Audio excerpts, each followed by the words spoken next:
Hello everyone, welcome to our interview series life after ESC. इस interview series में हम लोग उन लोगों को आपके रूबरू करते हैं जिन लोगों ने ईएससी क्वालिफाई किया है और ऑलरेडी वो different different government of India की मिनिस्ट्रीज में काम कर रहे हैं। After grand success of our first episode we are coming up with next episode. और अगर मैं ईएससी का बात करूं, ESE is conducted by UPSC annually, जिसका 2 स्टेज है, written and interview.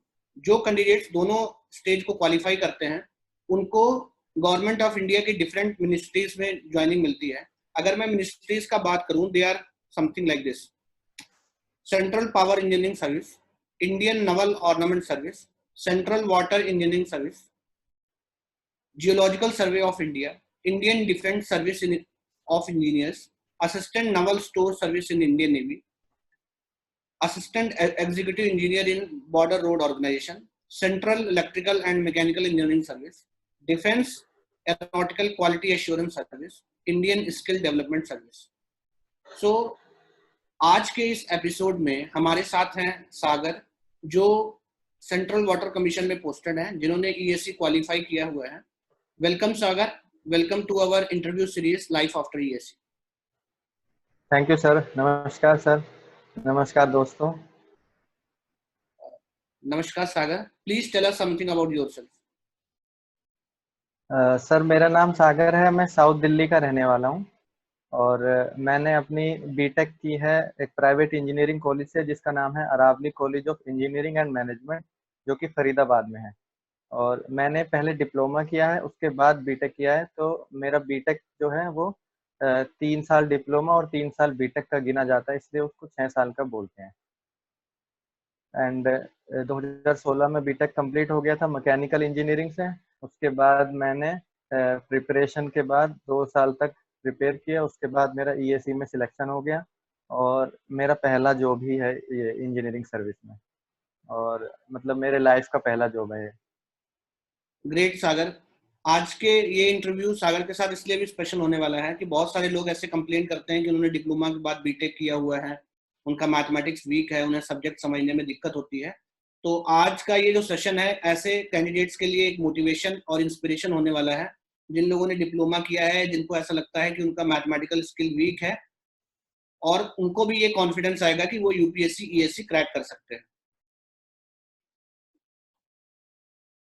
Sagar, what was your inspiration for cracking engineering services examination? Yes sir. Sir actually for inspiration मुझे बाहर जाने की जरूरत नहीं पड़ी। मेरे सराउंडिंग्स में बहुत इंस्पिरेशन अवेलेबल थे, जैसे कि मेरी फैमिली और स्पेशली मेरी मदर, वो मुझे बहुत इंस्पायर करती थी। और उनका एक कहना था कि बेटा कभी भी हार नहीं माननी चाहिए, और कोई भी काम अगर आप पूरे मन से कर रहे हैं तो उसमें आपकी जीत जरूर होगी, चाहे वो डिले हो जाए।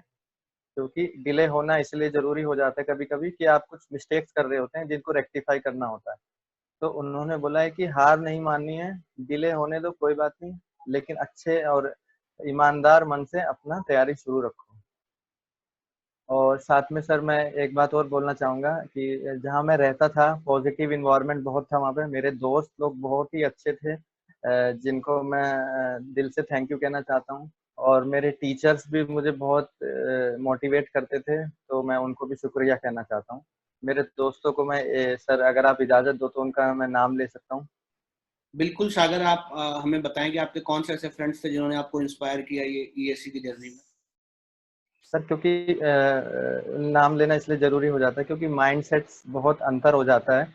अगर आपका एटीट्यूड पॉजिटिव नहीं होता है, हर दिन आपको सुबह उठ के पढ़ाई करनी है, 7 घंटे 8 घंटे जितना भी करना है, उसके लिए आपको एक पॉजिटिव एनवायरनमेंट चाहिए। तो वो मेरे दोस्तों ने मुझे प्रोवाइड किया है। तो अतुल मिश्रा, मुन्ना भैया, निखिल, अनमोल, गोपाल, रविंदर, आलोक भाई, इन सबको मैं बहुत बहुत थैंक यू कहना चाहता हूँ। तो अगर आपके दोस्त ये सुन रहे होंगे तो आपके वर्ड्स उन तक पहुंच रहे होंगे। और सागर ने एक बहुत अच्छा बात हमें बताया कि कोशिश करने वालों की कभी हार नहीं होती। जो लोग लगे हुए हैं, डटे हुए हैं, अपनी प्रिपरेशन जारी रख रहे हैं, उनको सूनर और लेटर सक्सेस मिलेगा।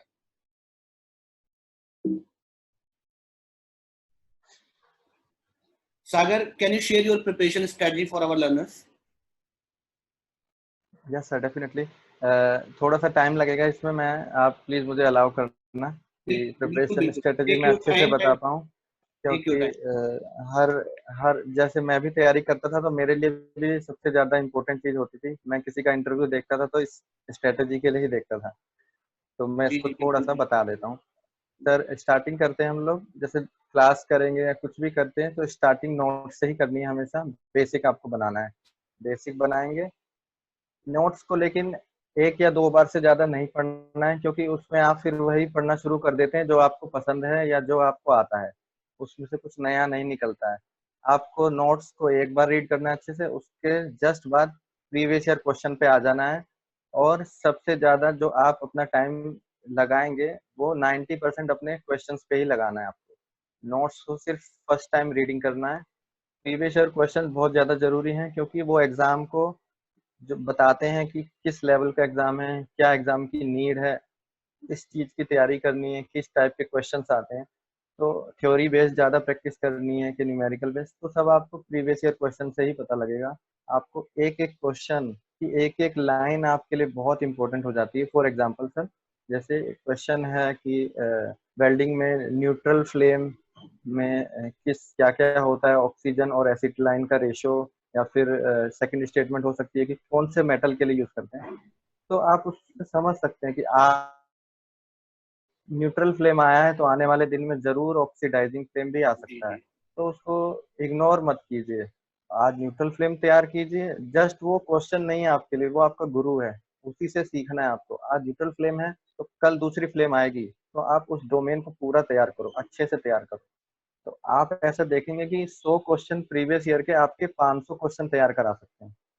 तो ये आपको सीखना है। हर क्वेश्चन आपका गुरु है, मैं बार बार कहूंगा। अगर आप सॉल्यूशन देख के सॉल्व करते हैं तो आप क्वेश्चन को बर्बाद कर देते हैं, जो कि मैं भी ऐसा ही करता था फर्स्ट अटेम्प्ट में। मैं थोड़ा सा करता था, जैसे ही मुझसे नहीं होता था तो अरे चलो सॉल्यूशन देख लेते हैं, तो मुझे लगता था कि मुझे सब आता है। सॉल्यूशन देखने के बाद मुझे सब आने लगा था, बट फाइनल एग्जाम में मेरे को समझ आया कि ये प्रॉब्लम क्यों आती है। क्योंकि हमारे अंदर क्वेश्चन सॉल्विंग एबिलिटी हमें बिल्ड करनी है फाइनल एग्जाम के लिए। तो वो जब ही होगी जब हम बिना सॉल्यूशन देखे खुद से करें। कुछ भी हो जाए सॉल्यूशन नहीं देखना है सर। मैं बता देता हूँ, पहले आपको नोट्स पढ़ना है, फिर क्वेश्चंस करने हैं। क्वेश्चंस नहीं होता है उसको राउंड करके दोबारा नोट्स पढ़ो उसी टॉपिक को, फिर ट्राई करो क्वेश्चन। फिर भी नहीं होता है तो आप उससे रिलेटेड कोई स्टैंडर्ड बुक को फॉलो कर सकते हैं, लेकिन सिर्फ उसी टॉपिक के लिए, क्योंकि बुक बहुत मोटा होता है, इतना हम पे टाइम नहीं है पढ़ने के लिए। सिर्फ सेम टॉपिक ढूंढिए, उसको रीड करो, फिर से ट्राई करो, जरूर क्वेश्चन हो जाएगा। ऐसा कोई क्वेश्चन नहीं है जो बुक से ना हो जाए, क्योंकि यूपीएससी भी बुक से ही ना कहीं लाइन उठा के ये सब तैयार करते हैं। तो उससे आपका नॉलेज का एरिया भी वाइड हो जाएगा। और सर एक चीज और है, सारी मेहनत बेकार है अगर आप एग्जाम में डिलीवर नहीं कर पाते हैं। तो आप इतने अच्छे से प्रिपेयर करके जाइए कि आपको भरोसा हो कि जो क्वेश्चन मुझे टफ लग रहा है आज करते वक्त, वो मेरे बगल वाले स्टूडेंट को भी टफ लग रहा होगा, मेरे साइड वाले को भी टफ लग रहा होगा। इतना कॉन्फिडेंस अपने अंदर रखना चाहिए सर।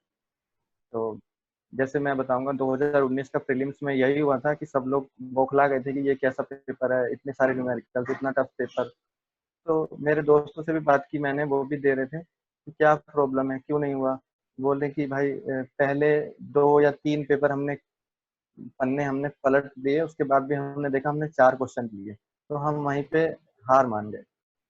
तो मैंने उनको समझाया कि भाई ये सिर्फ तुम्हारे लिए सेट थोड़ी हुआ है पेपर, ये टफ एग्जाम सबके लिए हुआ है, सबको पसीना आ रहा है, तुम अलग से थोड़ी टारगेट बनाए गए हो यूपीएससी से। तो भरोसा रखना है, जो हमारे साथ हो रहा है वो सबके साथ हो रहा है। और जंग के मैदान में कुछ भी हो सकता है, उसके लिए हमेशा प्रिपेयर रहना चाहिए। और सर चीजें जो हम कंट्रोल कर सकते हैं सिर्फ उसको कंट्रोल करो। एग्जाम टफ आ सकता है, वो हमारे हाथ में नहीं है, लेकिन हम तैयारी तो अच्छी कर सकते हैं, वो हमारे हाथ में है। तो चीजें जो कंट्रोल हो सकती हैं उस पर ध्यान दो, ना कि जो कंट्रोल नहीं है उस पर ध्यान देने की जरूरत नहीं है, वो टाइम वेस्ट है। आपको कैलकुलेशन में प्रॉब्लम है तो साल भर आप रखिए ना कैलकुलेशन के लिए। आपको किसी सब्जेक्ट में वीकनेस लगती है, उसको इग्नोर मत कीजिए। बिल्कुल भी इग्नोर करेंगे तो अपने आप से धोखा होता है सर। तो ये अपने आप को हमेशा सच बोलना है, जो नहीं आता एक्सेप्ट करना है, पूछना है अपने टीचर से, मेंटर से, अपने दोस्तों से, और सबकी हेल्प करनी है। धीरे धीरे ही आगे बढ़ा जाता है। आप एकदम से किसी शब्द में मास्टर हो सकते हैं, थोड़ा सा टाइम लगता है, उसको मानना ही पड़ेगा आपको। Yes sir. तो सागर ने हमें काफी अच्छी चीजें बताई हैं। पहली तो कि हमें क्वेश्चंस पढ़ने नहीं है। बहुत बार हम लोग देखते हैं कि लोग क्या करते हैं, एक बुक लेते हैं, उसका क्वेश्चन पढ़ते हैं, आंसर देखते हैं। जैसा कि मैं कभी कहीं बोलता हूँ, लोग मैथ्स पढ़ते भी हैं, क्वेश्चन देखा, आंसर देखा, उन्हें लगता है सब आता है। तो जो सागर ने हमें सबसे एक अच्छी चीज ये बताई है कि आपको पढ़ना नहीं है, आपको क्वेश्चन सॉल्व करके देखना है खुद से। और बहुत बार लोग एक बोलते हैं कि PYQs करने से हमारा रैंक नहीं आया। वो इसलिए आता है क्योंकि क्वेश्चन देखते हैं, आंसर देखते हैं, उस प्रीवियस ईयर क्वेश्चन से लर्निंग नहीं लेते कि इस टाइप का अगर क्वेश्चन आया तो इससे रिलेटेड कैसा क्वेश्चन आ सकता है। दूसरा, बहुत अच्छी बात सागर ने ये बताई है कि prepare for the worst situation. और दूसरी चीज आप हमेशा याद रखो कि आपका जो प्रिपरेशन का लेवल है वो एग्जामिनेशन से ऊपर होना चाहिए। और अगर कोई क्वेश्चन मुझे टफ लग रहा है तो मेरा प्रिपरेशन ऐसा होना चाहिए कि दूसरे को भी टफ लगे। और पेपर सब एक कॉमन रेस में दौड़ रहे हैं, अगर पेपर आपके लिए टफ आया तो दूसरे के लिए भी टफ है, और अगर पेपर आपके लिए आसान है तो दूसरे के लिए भी आसान है। सो आई होप कि इससे आप बहुत ज्यादा सीख लेंगे। सागर ने हमें बहुत अच्छी चीजें बताई हैं। ड्यूरिंग कन्वर्सेशन विद सागर, सागर ने जो हमें चीजें बताई अपनी प्रिपरेशन स्ट्रेटजी से रिलेटेड, कि उन्होंने कैसे कैसे अपना प्रिपरेशन किया, कैसे सक्सेस पाया, उन सबको हमने पॉइंट्स में समराइज किया है। अगर आप वीडियो देखते समय 1 मिनट पॉज कर सकते हैं वीडियो को, और इन पॉइंट्स को जो सागर ने हमें बताया है इन स्लाइड में दिए हैं, आप इनको नोट सर डाउन कर मैं सकते हैं। एक बार और एक चीज बोलना चाहूंगा। बिल्कुल बिल्कुल सागर। सर इसका एग्जांपल आप ऐसे ले सकते हैं कि जैसे किसी को कार चलाना सीखना है, तो आप उसको सोफे पे बैठा के बता तो सकते हैं कि ये क्लच होता है, ये गियर होता है। कितना आप उसको बताएंगे, वो कितना समझ पाएगा, आप खुद ही जान सकते हैं। जब तक वो कार खुद नहीं चलाएगा वो नहीं सीख पाएगा। सेम सिचुएशन यही है, हम लोग नोट्स को ही पढ़ते रहते हैं कि हाँ एक एक चीज हमें याद हो जानी चाहिए। नोट सिर्फ हमें वही है कि सोफे पे बैठ के कार चलाना सिखा रहा है।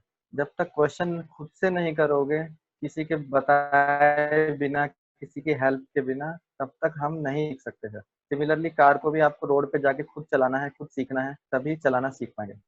और शॉर्ट नोट्स के बारे में कुछ बोलना चाहूंगा सर। शॉर्ट नोट्स ऐसे नहीं है कि आप नोट्स पढ़ रहे हैं और तुरंत शॉर्ट नोट्स बनाने स्टार्ट कर रही हैं। मेरे हिसाब से वो गलत तरीका है। शॉर्ट नोट्स आपको फाइनल स्टेज पे तैयार करने चाहिए, क्योंकि साल भर में आपको पता लग जाता है कि इस टॉपिक में किस तरह के क्वेश्चन बनते हैं, कौन सा फॉर्मूला यूज हो सकता है, कौन सी अजम्पशन कभी कभार हटा भी सकते हैं। तो एक टॉपिक का पूरा आइडिया आपको साल भर के बाद ही समझ आता है। तो फाइनल स्टेज पे ही शॉर्ट नोट्स बनाइए, उससे क्या होता है आपका कवरेज पूरा होता है। और शॉर्ट नोट्स को कोई, मैं जो अपना तरीका बताता हूँ सर, मैं रफ कॉपी में लिखता रहता था बस, कि जैसे कोई भी टॉपिक है मुझे उसको हेडिंग बता दीजिए, मैं उसका टॉपिक पूरा अपने हिसाब से पूरी कॉपी पे लिख देता था। डेली यही करता था, हेडिंग लेता था बुक से, एंट्रोपी की हेडिंग ली, जो जो मुझे आता है मैं सब लिखता था उसमें, उसके सारे फॉर्मूले, उसके सारे कंसेप्ट। एंट्रोपी के बाद एक्सर्जी आएगा, उसके सारे कॉन्सेप्ट सब लिख देता था। और मुझे पता था कि ये क्वेश्चन पूछे गए हैं, क्योंकि मैंने साल भर पढ़ लिया है, तो मैं क्वेश्चन से रिलेटेड ही पॉइंट लिखता था जान पूछ के। फिर एग्जाम में जाने से पहले मैंने अपनी रफ कॉपी के सारे पेज फाड़ लिए वो, और वो मेरे शॉर्ट नोट्स बन गए। और वो पेज जो कि रफ कॉपी के बहुत खराब पेज होते हैं, तो मैंने उनको कैम स्कैनर से भी एक PDF बना लिया। तो वो कभी भी मेरे मेरे आज तक मेरे साथ है, वो मेरे नोट्स तो हमेशा काम आते हैं। तो मैं यही कहूँगा कि फाइनल स्टेज पे शॉर्ट नोट्स बनाएं, और खुद से बनाएं। जब आप खुद रिवाइज रिवाइज करेंगे कॉपी पे लिख लिख कर, तो वो नोट्स ही बन जाएंगे आपके, अलग से कुछ एफर्ट नहीं करना पड़ेगा। ग्रेट सागर, आप जरा अगर बता सकें कि हमारे लर्नर को कि शॉर्ट नोट्स को कैसे यूज करेंगे और शॉर्ट नोट्स का पर्पस क्या है। सर क्योंकि बहुत बड़ा सिलेबस होता है, कहने की बात है कि ये रिवीजन हम कर लेंगे, लेकिन नहीं हो पाता इतना बड़ा सिलेबस का रिवीजन। तो ये शॉर्ट नोट्स ही हैं जो हमें वो पॉइंट्स रिवाइज करने में हेल्प करते हैं जो हम भूल जाते हैं। जनरली शॉर्ट नोट्स में वो ज़्यादा होनी चाहिए चीज़ें जो हम भूल जाते हैं। मैं अपने शॉर्ट नोट्स पे ऊपर लिख देता था भुल्लर, BHULLAR, भुल्लर, जिन्हें मैं भूल जाता हूँ। तो मुझे पता है मैं हमेशा भूलता हूँ, मैं उन्हें लिख लेता था। एग्जाम से पहले हमारे दिमाग में डर तो रहता ही है, हम ये भूल गए वो भूल गए।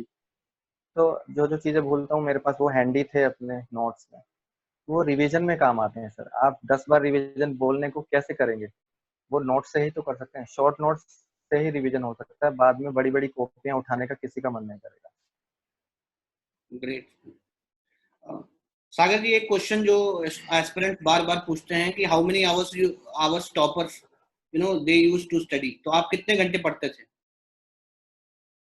सर ये तो मैं एक्चुअली बताऊं तो मैंने कभी खुद से काउंट नहीं किया कि मैं आज कितने घंटे पढ़ा हूं। लेकिन ये था कि जब किसी टॉपिक को लेके बैठता था तो पूरा उसको खत्म करने के बाद, नोट से लेके, बुक से लेके और क्वेश्चन तक पूरा करने के बाद ही उठता था। और टॉपिक को बीच में छोड़ना तो रिदम टूट जाता है, इसलिए मैं उसको नहीं छोड़ता था। वैसे अगर बोलना चाहूँ तो दिन में 6 घंटे से ज़्यादा ही पढ़ना है। और वो आपकी कैपेसिटी, आप 6, 8, 10 जितना आप पढ़ना चाहें, लेकिन मिनिमम 6 आवर्स तो चाहिए रिक्वायरमेंट। 6 आवर्स विदाउट कोचिंग या विद कोचिंग? छह सर घंटे अगर आप आप क्लास कर रहे हैं तब आपके पास थोड़ा टाइम कम बचता है। अगर वो डिपेंड करता है क्लास पे, क्लास कर रहे हैं तो आपको थोड़ा सा टाइम देना पड़ेगा ज़्यादा, फिर तो आपको 7 to 8 आवर करना पड़ेगा। Including coaching hours? 8 hours including yes coaching sir. Hours? Yes sir, ठीक। क्योंकि मैं ये मानता हूँ जो तैयारी करने वाला स्टूडेंट है उसके पास और कोई तो काम नहीं है, सिर्फ पढ़ना है। आप खुद ही सोचिए, 8 घंटे की जॉब तो हर कोई करता है, हम भी 8 घंटे की जॉब तो सर करते ही हैं, पिताजी हमारे 8 घंटे की जॉब करते हैं। तो ये आपको जॉब की तरह ही करना है सर, ये जॉब ही है आपकी। बस इसमें आपको पैसे नहीं मिल रहे हैं अभी, लेकिन आने वाला फ्यूचर बहुत अच्छा तैयार हो रहा था। तो जॉब की तरह करो, 8 घंटे आराम से, सब कुछ पॉसिबल है। सागर जी ने बहुत एक अच्छा चीज कहा कि इसको भी आप एक जॉब की तरह कंसिडर करिए, बट इसमें पैसे नहीं मिलेंगे। तो मैं एक चीज और ऐड ऑन कर रहा हूँ कि आपकी सैलरी एक फिक्स अकाउंट में जमा हो रही है, वो 1 तारीख के बाद आपका लॉक इन पीरियड खत्म हो जाएगा, तब वो आपको सारा कुछ वापस मिल जाएगा। सो डोंट वरी, आप जॉब कर रहे हैं और बिल्कुल आपको सही। सैलरी भी मिल रहा है, बस आपको अभी वो विड्रॉ करने की इजाजत नहीं है। जी सर, विद इंटरेस्ट मिलेगा। Great. Can you draw a picture on training scenario? क्योंकि हमने सुना है कि आपके डिपार्टमेंट सेंट्रल वाटर कमीशन का जो ट्रेनिंग पार्ट है, that is very interesting. Yes sir, हम भी बहुत एक्साइटेड थे कि ट्रेनिंग में क्या क्या होता है, हमें भी जानना है। तो स्टार्ट होती है सर, ये हमको पुणे जाना होता है। नेशनल वाटर एकेडमी है, देश में एक ही वाटर एकेडमी है। और पुणे में बहुत अच्छा कैंपस है, बहुत हरा भरा है। और ट्रेनिंग अगस्त में स्टार्ट हुई थी, तो सबसे बेस्ट वेदर वहाँ पे पुणे में उसी टाइम होता है, मानसून पीरियड। और बहुत अच्छा फील हुआ सर। ट्रेनिंग में क्या होता है सर, क्लासेस होती है हमारी, 6 महीने हमारी ट्रेनिंग चलती है। बीच बीच में हमको प्रोजेक्ट्स पे ले जाया जाता है सर, जैसे डैम होता है, इरिगेशन प्रोजेक्ट्स होते हैं, साइट की विजिट होती है, हमें उनकी कॉम्प्लेक्सिटी समझाई जाती है कि इसमें क्या प्रॉब्लम्स आई थी और इसको रेक्टिफाई कैसे हुआ था। और इस डैम से देखो कितने जो विलेजेस हैं उनको फायदा हो रहा है। कमांड एरिया जो होता है, जिनको जिनको बेनिफिट हो रहा है उसको कमांड एरिया कहते हैं। कितने कमांड एरिया ये कवर करता है। और ये प्रोजेक्ट बनने से पहले विलेजर्स का क्या रेजिस्टेंस था, मतलब हमारे गांव की जमीन हम नहीं देंगे, उनको कन्वेंस करना, ये सब चैलेंजेस उन्होंने हमें समझाए थे हर प्रोजेक्ट पे जा जाके। और क्लासेस हमारी होती हैं सुबह 10 बजे से शाम के 5 बजे तक, बीच में एक लंच ब्रेक और 2 टी टाइम। और सर क्योंकि इतना सारा पढ़ने के बाद आदत हो गई थी क्लास लेने की, तो इतना वर्क मतलब लोड लगता नहीं था। बस मेरे साथ क्या होता था, मैं मैकेनिकल इंजीनियरिंग से हूँ और 80% जो चीज़ें पढ़ाई जाती थी वो सिविल से रिलेटेड पढ़ाई जाती थी। तो कोई नहीं, उसको भी हमने कोप अप किया सर, धीरे धीरे वो भी कवर कर लिया था। आज हम भी सिविल की सारी चीज़ें जानने लगे हैं। और सर एक बात और है, ट्रेनिंग के जस्ट बाद भारत दर्शन का कंपोनेंट होता है, जो कि हमारा 15 डेज का था और बहुत अच्छा था भारत दर्शन का कंपोनेंट। बहुत सारे प्रोजेक्ट विजिट किए हमने और काफ़ी कल्चरल साइट भी विजिट की, बहुत अच्छा लगता है सर। और काफ़ी बहुत अच्छी ट्रेनिंग कराते हैं ताकि हमें प्रोजेक्ट एक एक चीज़ हमारे डिपार्टमेंट की समझ आ जाए, आगे कभी प्रॉब्लम ना हो। और एक चीज़ और बताना चाहूँगा सर, जब हमारा इनॉग्रल डे था, फर्स्ट डे था ट्रेनिंग का, तो खुद हमारे मिनिस्टर साहब जल शक्ति मंत्रालय के श्री गजेंद्र सिंह शेखावत जी आए थे वेलकम नोट के लिए। तो मैं कभी किसी मिनिस्टर जी से नहीं मिला, तो फर्स्ट टाइम मुझे ये इंजीनियरिंग सर्विस ने ही मौका दिलवाया किसी यूनियन मिनिस्टर से मिलने का, तो बहुत अच्छा फील हुआ था। ग्रेट सागर, ग्रेट। क्या आप अगर हमें कुछ बता सकें कि भारत दर्शन में आप क्या क्या क्या चीज आपने विजिट किया है, कुछ कल्चरल साइट में अगर कुछ उस पर इंसाइट दे सकें, कहाँ कहाँ पे आप गए थे?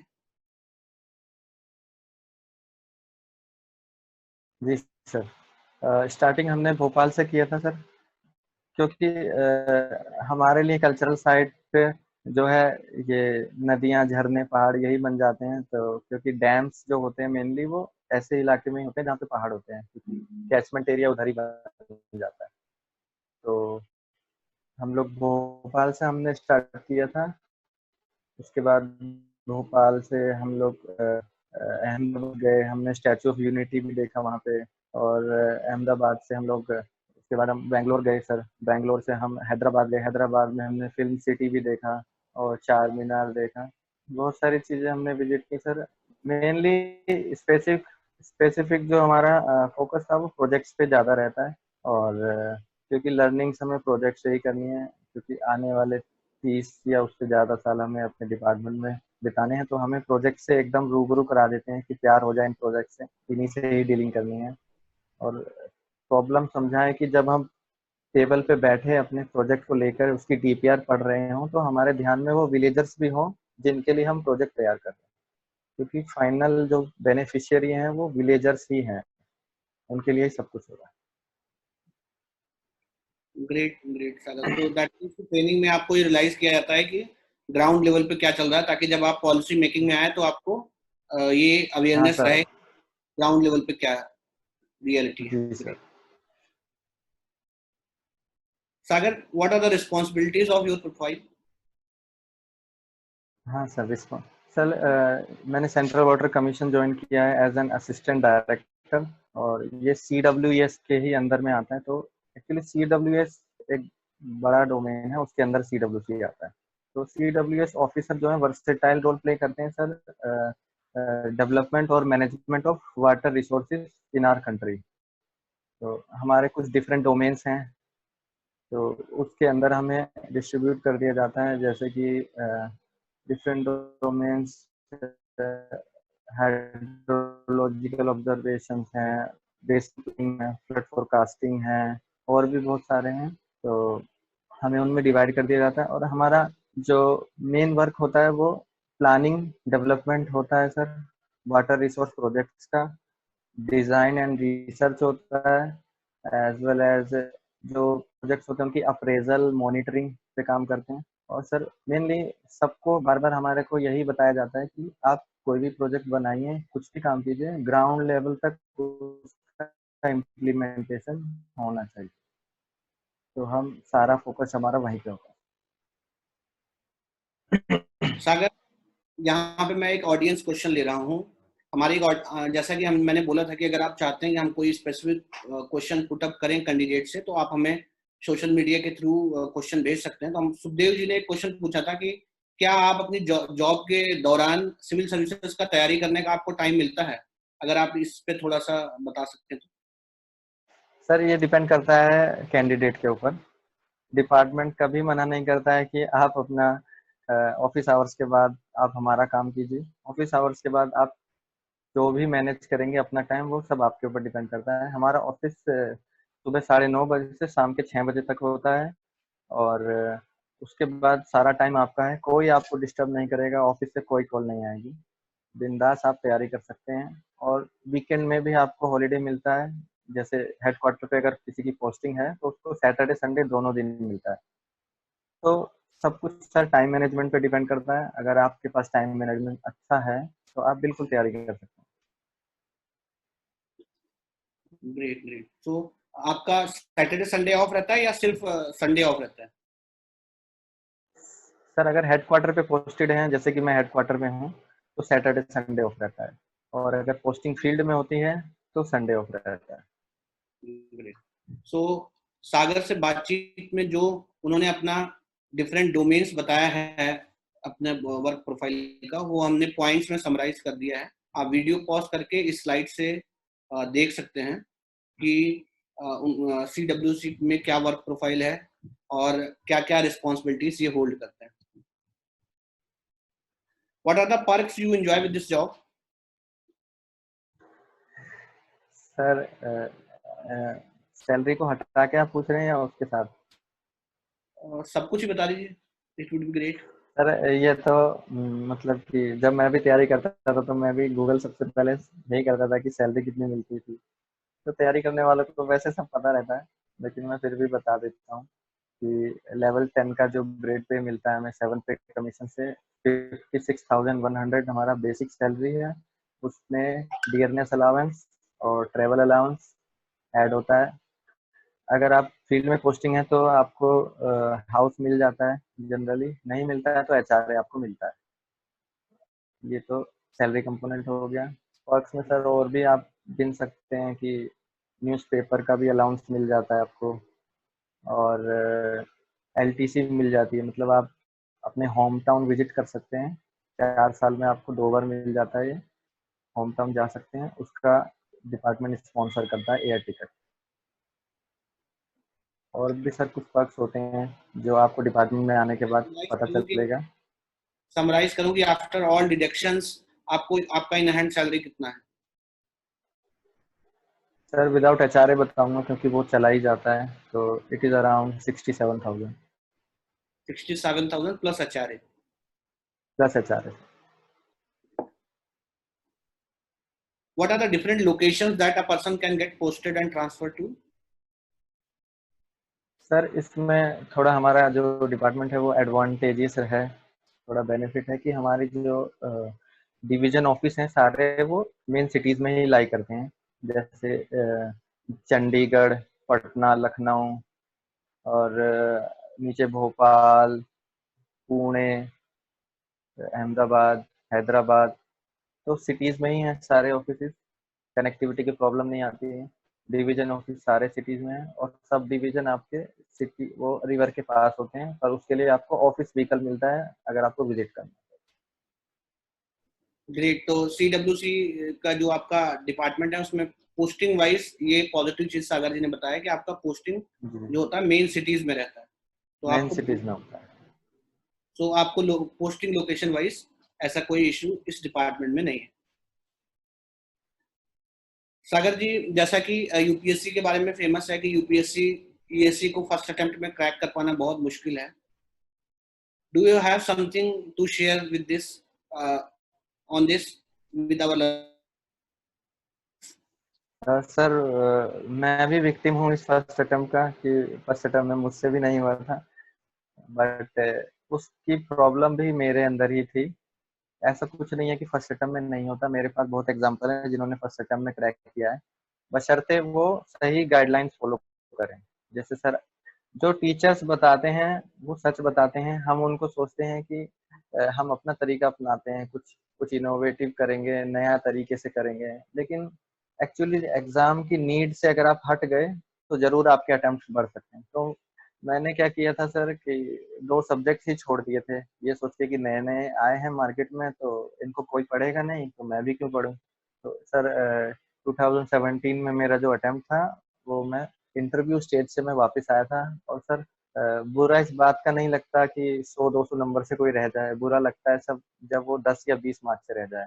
तो मैं सर 20 मार्क्स से रह गया था तो बहुत बुरा लगता था, और मजबूरी थी कि उसी के साथ जीना, 1 साल और पढ़ाई करनी है, मोटिवेट रखना है अपने आप को। मेरी गलती थी सर, मैंने 2 सब्जेक्ट छोड़ दिए थे जो कि robotics, mechatronics and renewable energy, ये मैंने बिल्कुल छोड़ दिए थे, ये सोच के कि अभी नया नया ऐड हुआ है, कोई अंदाजा नहीं है किसी को, कोई अटेम्प्ट नहीं करेगा।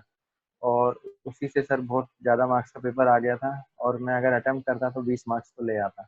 और सेकंड थिंग सर, कुछ वीकनेस भी थी, कुछ सब्जेक्ट्स को मैं बस ऊपर ऊपर से देखता था, कभी उनको मैंने अच्छे से पढ़ा नहीं। जैसे आईसी इंजन मेरा वीक था, बहुत ज़्यादा वीक था। तो जैसे ही रिजल्ट आया सर फेल हो गया मैं, और तो बहुत दुख हुआ। तब मुझे समझ आया कि अगर आप किसी पार्ट में वीक रह जाते हैं तो ये एग्ज़ाम आपके पास, ये एग्ज़ाम जो है आप पे दया नहीं करेगा। कंपटीशन इतना ज़्यादा है कि दया के लिए यहाँ पे कुछ नहीं है, आपको तैयार करना ही पड़ेगा हर हर सब्जेक्ट और अच्छे से।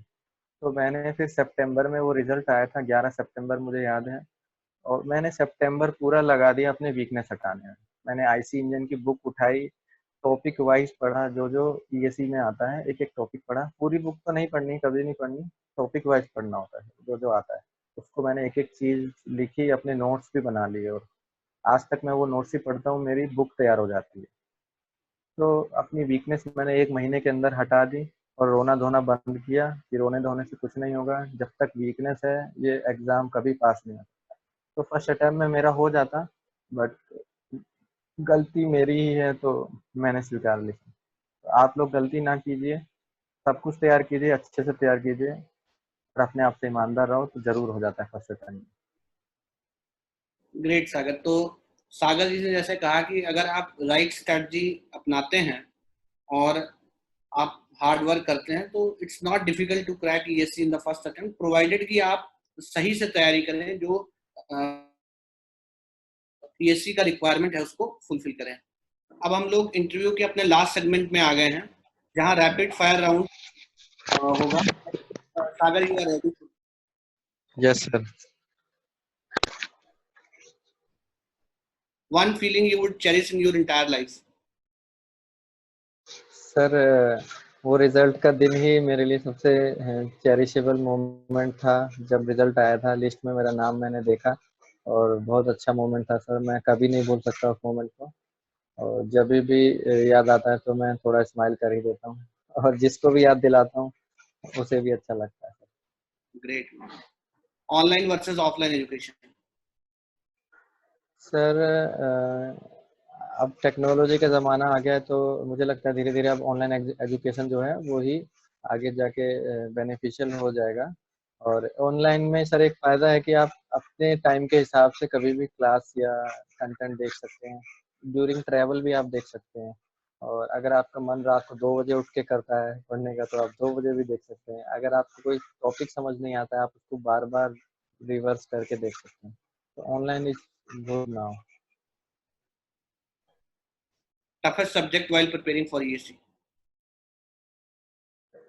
सर टफेस्ट तो ऐसा कुछ नहीं है, हम ही दिमाग से बना देते हैं टफ। अगर आप किसी सब्जेक्ट को पढ़ेंगे नहीं अच्छे से, उसका जो क्रक्स है वो नहीं देखेंगे तो टफ ही लगेगा। बट फिर भी कहूँगा टफ के लिए अगर बोलना ही है तो सर एक रोबोटिक्स या मैकेट्रॉनिक जो सब्जेक्ट है वो टफ इसलिए बन जाता है आजकल कि उसमें अभी ज़्यादा क्वेश्चंस नहीं आए हैं, 2-3 साल के क्वेश्चन है, तो ज़्यादा गाइडेंस उस पर अभी है नहीं कि यूपीएससी क्या पूछना चाहता है, तो वो थोड़ा सा टफ लगता है। बट टफ है नहीं सर, उसको भी हमने पढ़ के देखा, टफ नहीं है। One word for ESC examination? Sir sir मैं बोलना चाहूँगा एक टनल की तरह है ये ऐसी एग्ज़ाम, बहुत ही खूबसूरत टनल है, लेकिन आपको बाहर निकलने के बाद ही खूबसूरत दिखेगी। आपको टनल में अंदर जाना है, बाहर की दुनिया से कोई मतलब नहीं रखना है, तैयारी करनी है, आगे बढ़ते रहना है, अंधेरा आए कुछ भी आए आपको ही आगे बढ़ना है, अपने आप को मोटिवेट करते हुए इस टनल से पार होना है। जब आप टनल से बाहर निकलेंगे तो आपको एक बहुत ही खूबसूरत दुनिया दिखाई देगी और आप एक बहुत इम्प्रूव्ड पर्सन के रूप में उभर के आएंगे। If you could be an if you could be any animal, what would it be and why? Sir animal,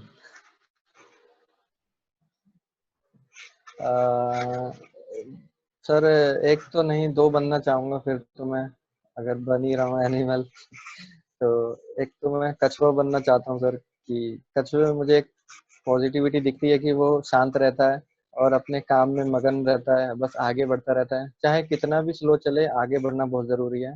मैं उससे वो सीखना चाहता हूँ।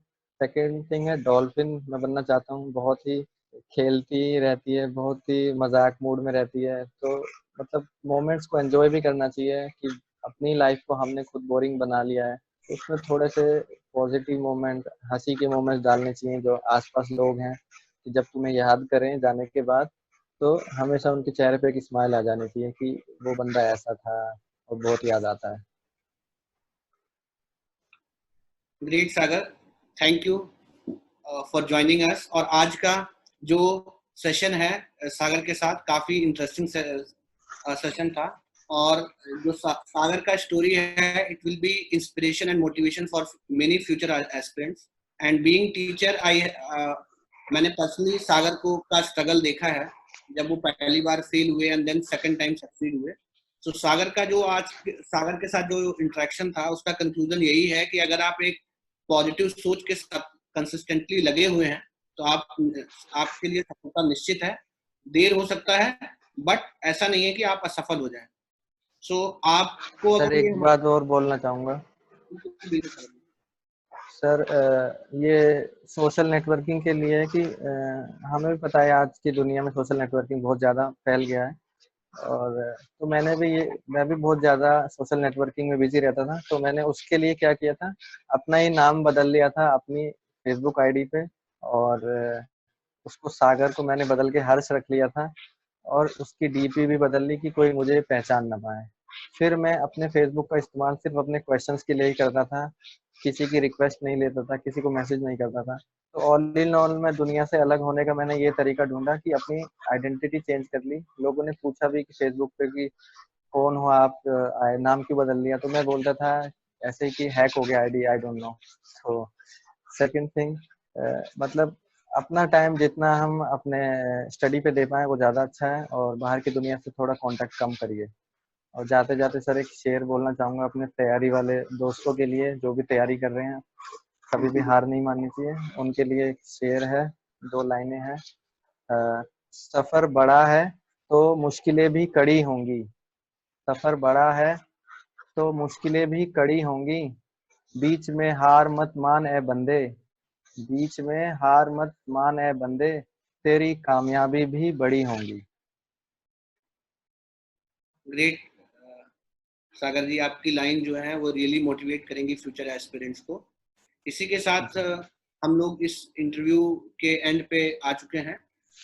जो भी कैंडिडेट्स को ये इंटरव्यू अच्छा लगा है वो इस वीडियो को लाइक करें और अपने फ्रेंड्स के साथ शेयर करें।